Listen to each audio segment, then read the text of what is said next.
Hello everyone. I hope everyone is doing good and being safe, especially now during the pandemic. And I'm John Spurgeon. I studied masters in plant science from McGill University, Canada. Uh, I came here in 2019 and I started in 2019 winter, that is January, and I graduated recently in 2021. Yeah, so during these 2 years after I got my admit, I started a Facebook group and also a couple of WhatsApp groups to help international students, especially students from India, uh, to apply abroad and to guide them, to help them who are applying on their own, so that they can have an idea about what is the process and what how to apply, how to choose a different programs, what are the to help actually students who are applying abroad. So I actually 1 year back with along with my friend, we did a video about the process of masters from India to Canada, and it got a huge response. And a lot of students, I we found that a lot of students are trying to apply abroad and they don't have a lot of information, and a lot of students uh, asked us questions, joined those Facebook groups and WhatsApp groups, and asked us a lot of questions and asked us to post regular videos, which we were not able to do because we were busy with our masters. And then recently we traveled to India and then we came back. We were busy with a few things, but as for now. We were a bit free, and I thought, why not address some of the frequent questions that I get asked in the form of videos and post videos regularly. So, and if you want to join those Facebook and WhatsApp groups, you can find the links below in the description, and you can also find the link for the video I told you earlier about masters, the process of applying for masters in Canada. Uh, so, uh, talking to a lot of students almost every other day.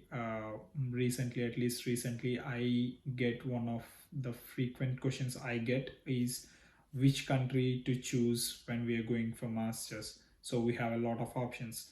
Should we go to the US? Should we go to Canada? Should we go to Germany? Should we go to UK, Australia, and so many other countries in the Europe, Netherlands?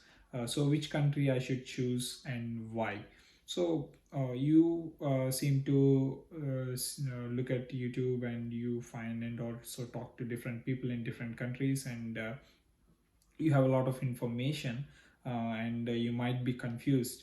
So I wanted to make a video about first, and I will try to post videos regularly, at least once in a week or once in 2 weeks. But I'll try to post regular videos.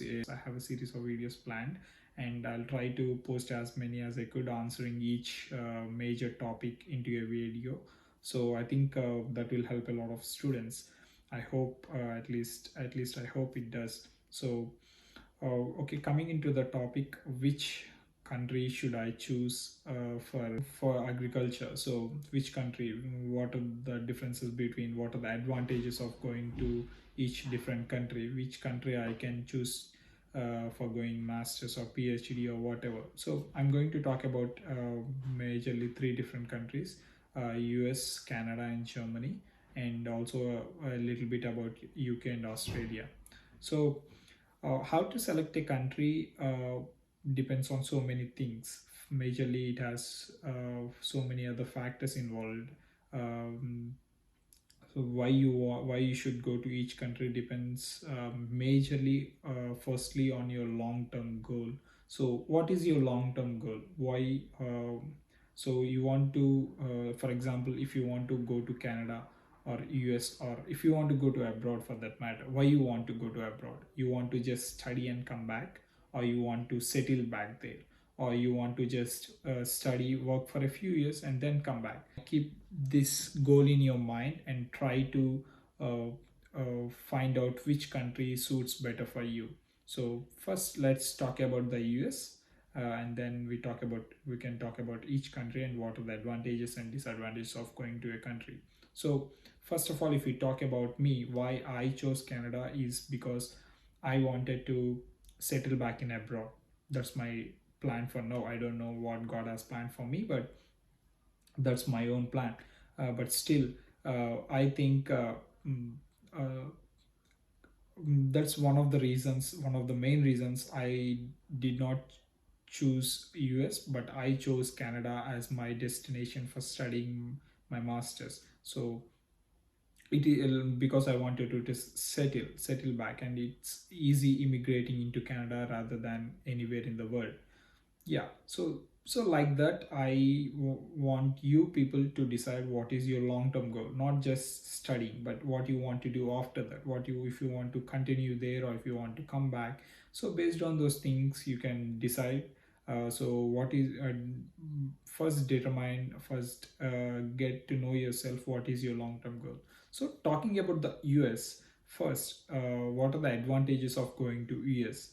So I see there are a lot of misconceptions about going to US because the visa is not easy, and until 2000 until last year, Trump and all these things, so many students are afraid that the visa is might be rejected constantly, or it's not easy going there. No, actually, even until last year, the student visas were not uh, affected in any way, even because of Trump administration. So it's not a big deal.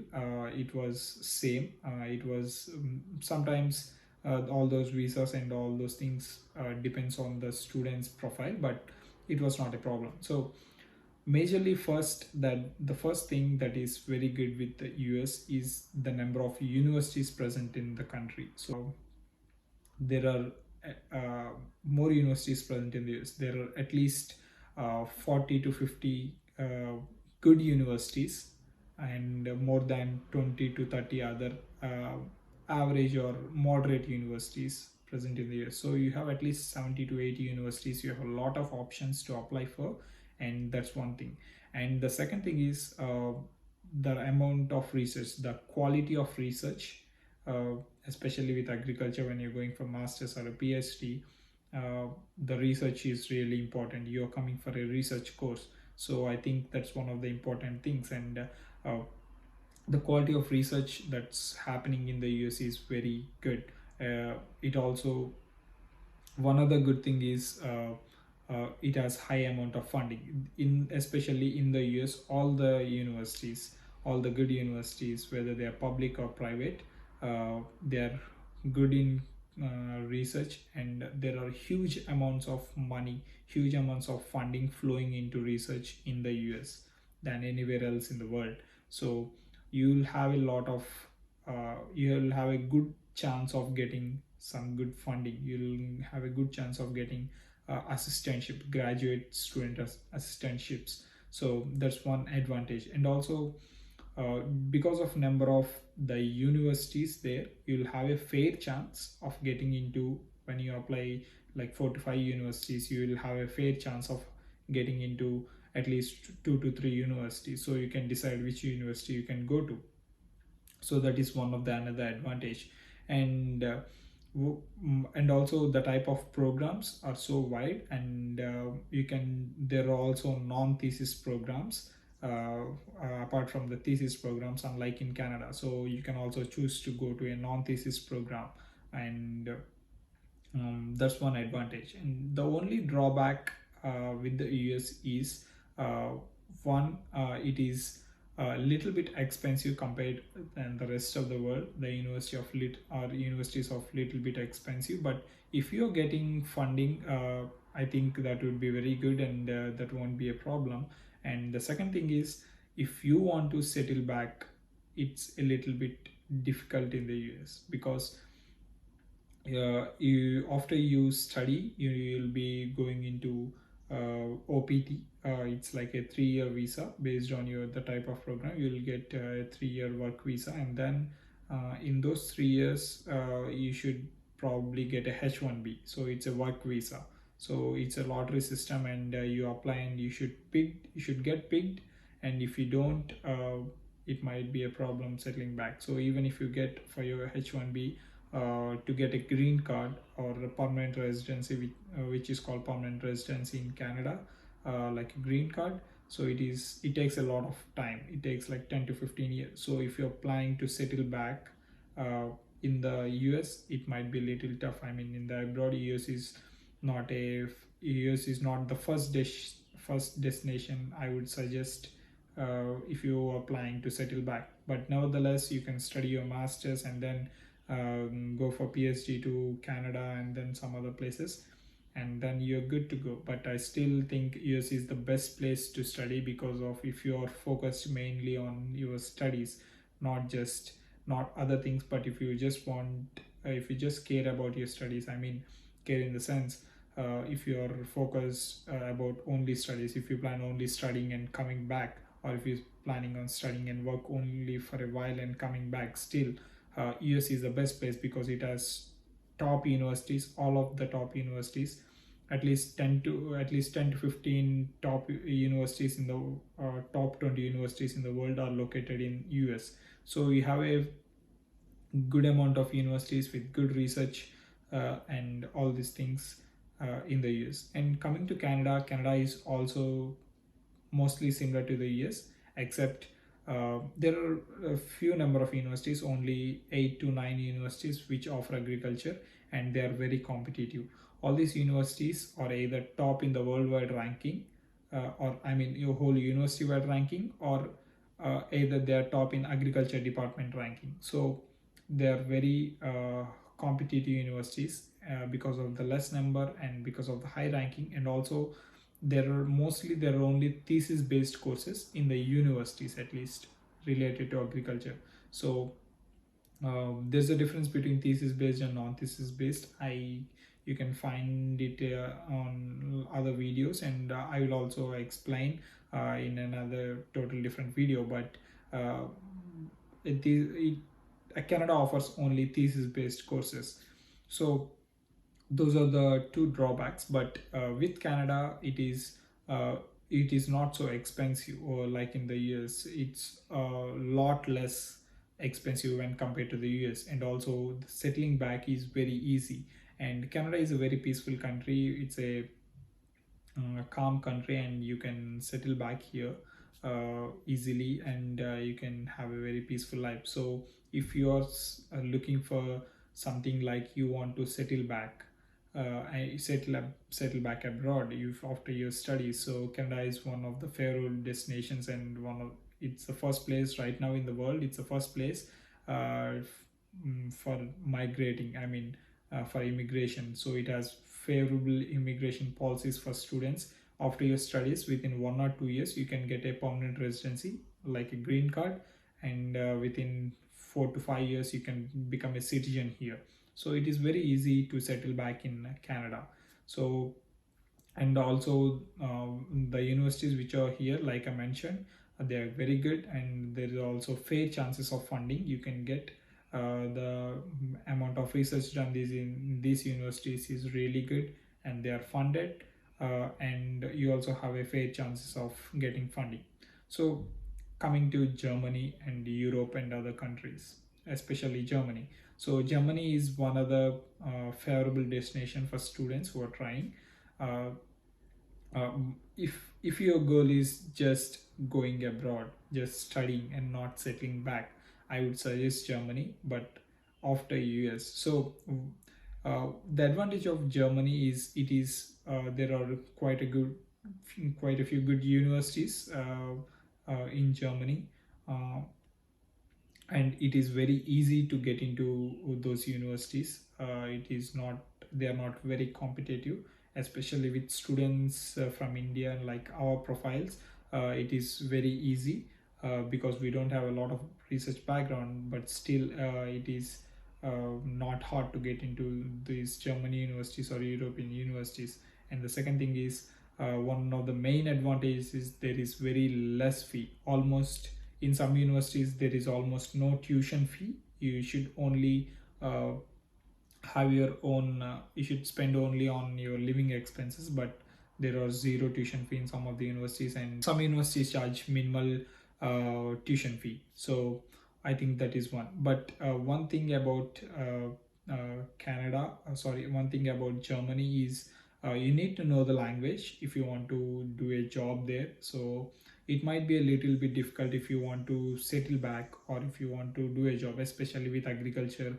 Even though you're working in research sector, or production sector, or marketing, or whatever, you need to have some kind of uh, interaction with the producers or farmers. So obviously you need to know the language. Of course, the studies are entirely in English and you won't have a problem studying there, but in order to find a job, it might get a little bit difficult unless you are taken by some company into a total research sector where no German is required, but still they want you to know at least a little bit of German, and German is not an easy language. So I think that's one thing. So that is one of the disadvantage, and compared to the universities present in US and Canada, uh, the German universities are not so high ranked, but still they are good. I have quite a few friends, my juniors, so many people studying there in Germany, and also in so many other uh, countries in Europe.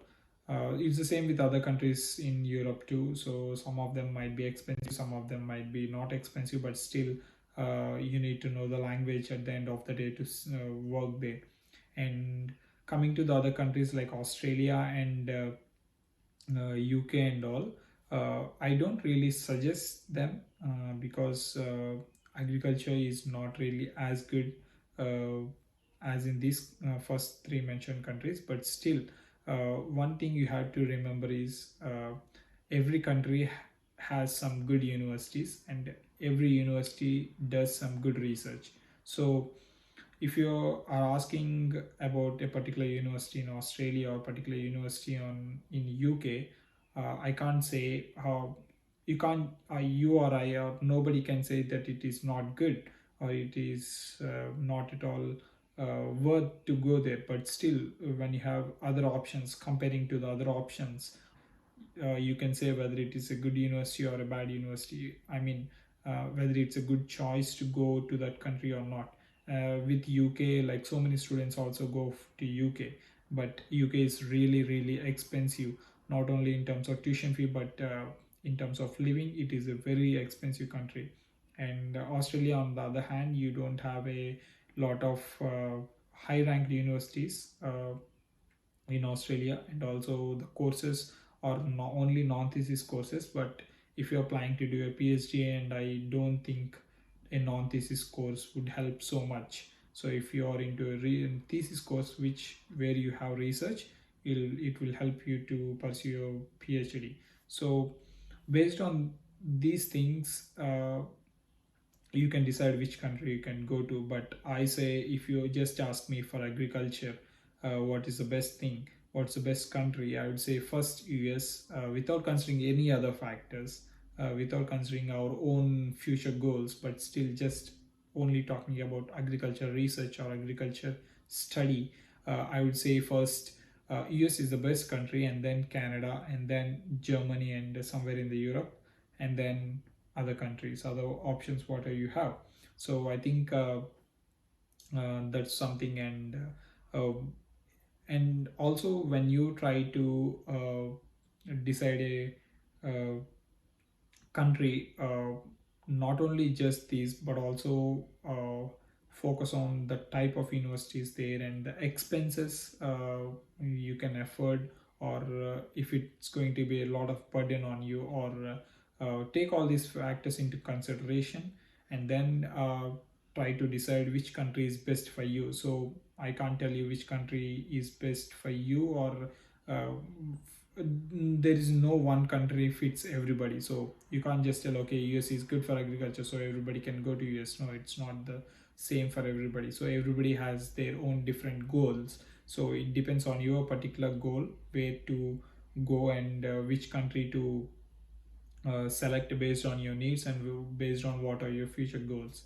So I think that's it. And you can ask any questions, and if you want to join those Facebook groups and WhatsApp groups, I will post the links below. And also uh, I'll try to do a lot of videos based on every topic, every single topic. I have some frequently asked questions listed out, so I'm trying to post regular videos. I'll try to post regular videos, and you can ask any questions and join those groups. You can talk to different people, not only me. There are also other students who are studying in abroad in different countries in those groups, and also you can talk to different students who are also applying. There are a lot of students who are currently actively applying, who are in those groups, so you can talk to them. You can talk to different students. You can make form a network there, and you can help each other, or you can help yourself knowing the doubts. And I hope and I wish you good luck in deciding which country you want to go to, and all of your further process. Thank you.